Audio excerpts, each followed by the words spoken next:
அகாய சனியாக இருந்தவர் தற்பொழுது சுகஸ்தானத்திற்கு பெயர்ச்சியாகிறார். 4ஆம் இடத்தில் சனி பகவான் வரும்பொழுது பொதுவாக வீண் அலைச்சல்களை அதிகப்படுத்துவார். உறவினர்களுடன் விரோதம் ஏற்படும். தாயின் உடல் நலம் பாதிக்கப்படும்.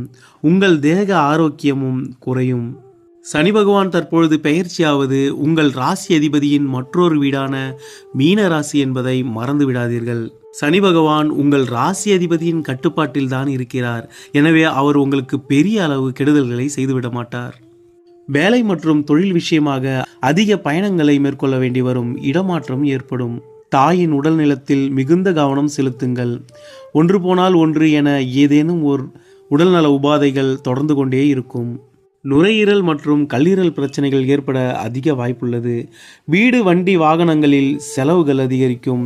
அதன் மூலம் பிரச்சனைகளையும் சந்திப்பீர்கள். அல்லது புதிதாக வீடு போன்றவற்றை வாங்குவதற்காக கடன் பெற்று அதனை அடைக்க அலைய வேண்டி வரும். இவை அனைத்தும் சனி பகவான் 4ஆம் இடத்தில் அமர்ந்தால் ஏற்படுத்தும் கெடுபலன்கள் ஆகும். ஆனால் தற்பொழுது சனி பகவான் அமர்ந்திருப்பது உங்கள் ராசிநாதனின் மற்றொரு வீட்டில். அது மட்டும் இல்லாமல் உங்கள் ராசி அதிபதியின் பூரட்டாதி நட்சத்திரத்தில் தான் தற்பொழுது அவர் பெயர்ச்சியாகிறார். எனவே உங்களை கெடுக்க உங்கள் ராசிநாதன் அனுமதிக்க மாட்டார்.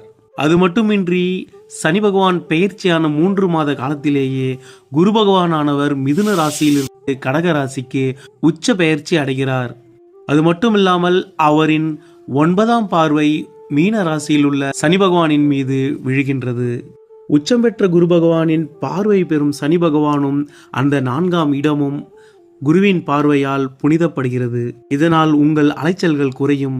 உடல் நலத்தில் நல்ல முன்னேற்றம் ஏற்படும். வீடு வாகனம் நிலம் போன்றவை வாங்கும் யோகம் கிட்டும். 8ஆம் இடத்தில் ஓர் கிரகம் உச்சம் அடையும் பொழுது லாட்டரி யோகத்தை ஏற்படுத்துகிறது. 3ஆம் இடத்தில் ராகு பகவான் இருப்பதும்